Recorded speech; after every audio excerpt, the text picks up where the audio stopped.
আপনাদের মাঝে আজকে শুরু করুন। আপনাদের মাঝে আজকে ইঞ্জিল বিষয়ে কিভাবে পার্কিং থেকে গাড়ি বের করে আমি কিছু ধারণা দেবো। আপনার খেয়াল করেন, এই যে খুলছে, বনাট খুললাম। বনাট খোলার পর আমি গাড়ি কীভাবে পার্কিং থেকে বের করবো এই ধারণাগুলো আপনারা দেখেন।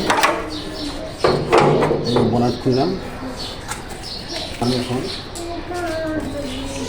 পার্কিং থেকে গাড়ি কীভাবে বের করতে হয়। প্রথমত সবার আগে আমরা দেখব ব্রেক অয়েল আছে কিনা। ব্রেক অয়েল ঠিক আছে। ব্রেক অয়েল যদি ঠিক মতো না থাকে তাহলে কিন্তু আপনার পরিমাণ মতো রাইলে নিতে দেবো। এই দাগ পর্যন্ত ব্রেক অয়েল থাকবে, এই যে দাগ দেওয়া আছে, ঠিক পরিমাণ মতোই আছে। তা ব্রেক অয়েল যদি আপনার গাড়িতে শর্ট থাকে তাহলে আপনি দেখতে হবে কোনো চাক্কায় বাকেট কাটা গেছে কিনা।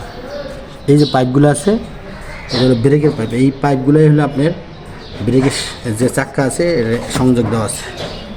এটা নাম ছাড়বো, এটা নাম মাস্টার সিলিন্ডার। এর ভেতরে যে জিনিসটা আছে এটা ব্রেক অয়েল।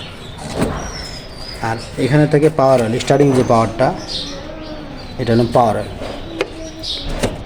স্টার্টিংটা যেটা নরম করে সে মোটর, এইটা পাওয়ার হয় যে স্টার্টিংটা, এটা হলো ইঞ্জিন মর্নিং বলে, এটা বলে টাইমিং বেল।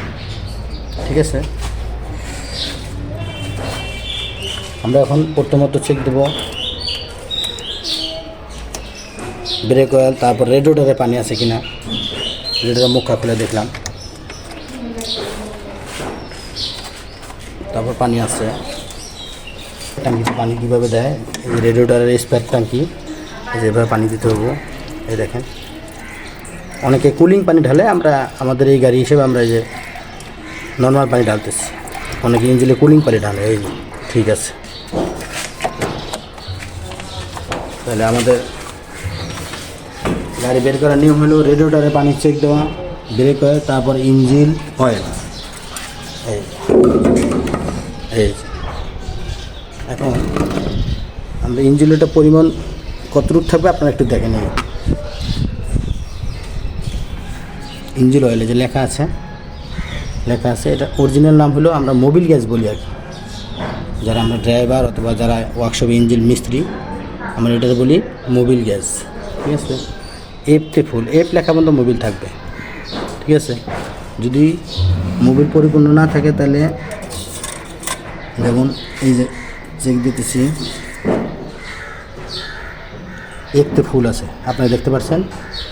যদি পরিপূর্ণ না থাকে, যদি শর্ট থাকে, যে এতটুকু মোবিল আছে শর্ট, তাহলে আপনি এই মুখাটা খুলবেন। এই মুখাটা খুলে এদিক দিয়ে পরিমাণ যতটুকু হাফ লিটার লাগবে না 250 গ্রাম লাগবে, আপনার পরিমাণ মতো এদিক দিয়ে মোবিল ঢাইলে নেবেন।